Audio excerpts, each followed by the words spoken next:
যে দেশ মোহাম্মদ বিন কাসিম রহমতুল্লাহ আলাইহি 92 হিজরিতে এসেছিলেন বণিকদেরকে মুক্ত করার জন্য, যে বণিকদেরকে জালেম তাহিদ বন্দী করেছিল, আর সেখানে নারী শিশু ছিল, তারা ফরিয়াদ করেছিল, হে মুসলমানদের খলিফা, আমরা রাজা তাহিদ জালিমের হাতে বন্দী, যদি আমাদের মুক্ত করার জন্য তোমরা এই জালিমের বিরুদ্ধে অভিযান না পরিচালনা করো, আমাদেরকে যদি মুক্ত না করো, কিয়ামতের দিন তোমাদের বিরুদ্ধে মোকদ্দমা দায়ের করব। 17 বছরের নওজোয়ান তরুণ 12,000 বাহিনী নিয়ে সিন্ধুতে এসেছিল, এই হিন্দুস্তান বিজয় করেছিল, মুলতান বিজয় করেছিল, দেবল বিজয় করেছিল। মেরে মুহতারাম উপস্থিতি, সেদিন জেলখানা থেকে বন্দীদেরকে মুক্ত করেছিল। ইসলামের বিজয় এসেছিল, ইসলামের কালিমার পতাকা দেশে উত্তীর্ণ হয়েছিল। ইসলামী সভ্যতা, আল্লাহ রসুলের খাদেম ছিলেন তরুণ এক ইহুদি যুবক, আল্লাহ রসুলের খাদেম ছিলেন। মদিনা যখন নবুয়তের শাসন চলে, নবুয়তের আদল ইসলামী শাসন চলে, সাম্য অধিকার আর মানুষের সম্মান, এই সবকিছু সভ্যতা আল্লাহ রাসূল শিক্ষা দিয়েছেন। এই দিন পরিপূর্ণ। আল্লাহ ঘোষণা করেছেন, আল-ইয়াওমা আকমালতু লাকুম দীনাকুম ওয়া আতমামতু আলাইকুম নি'মাতি ওয়া রাদিতু লাকুমুল ইসলাম দীনা।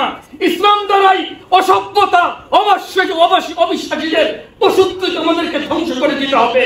আমি আপনাদের অনেক আলোচনা শুনলাম, আমি সেই কথাই বলতে চাই, ইসলাম আমাদের মুক্তি দিবে, আল্লাহ রাসূলের পথ আমাদের মুক্তির পথে হাঁটতে হবে।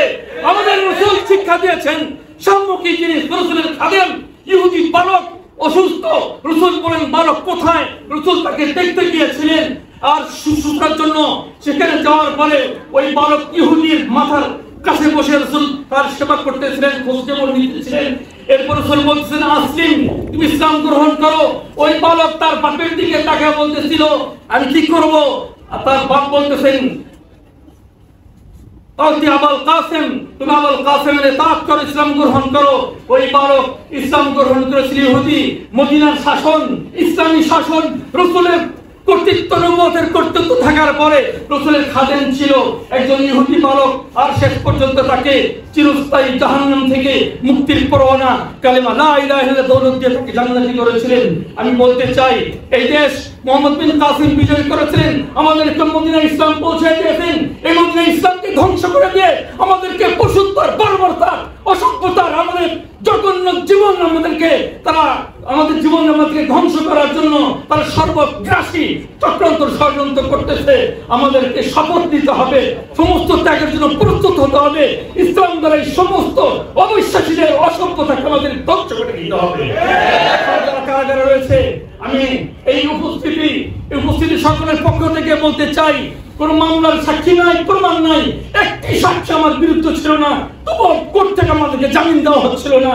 মুক্তির জন্য সমস্ত প্রসেস আমরা করেছি, এটা আমাদেরকে বেরোতে দেওয়া হয় না। এক অদৃশ্য চাপের মাধ্যমে আমাদের বিরুদ্ধে সমস্ত ষড়যন্ত্র করা হয়, মুক্তির পথ বন্ধ করার প্রচেষ্টা চালানো হয়। আমি আহ্বান করব, এখনো যে সমস্ত আলেম ওলামা দিনদার জেলখানায় রয়েছেন, তাদেরকে অবশ্যই আমাদেরকে মুক্তি দিতে হবে। তারা ইসলামকে ভালোবাসে, তারা দেশ প্রেমিক, তারা দেশের বিরুদ্ধে নয়। প্রতি মাটির জন্য ইসলামপন্থীরা শপথ নেবে, ইসলামপন্থীরা রক্ত দিবে।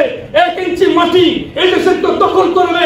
আমরা সর্বপ্রথম ইসলামকে ভালোবাসে, তারাই রক্ত দেওয়ার জন্য সর্বাগ্রে এগিয়ে যাবে, আমরা প্রত্যাশা করি।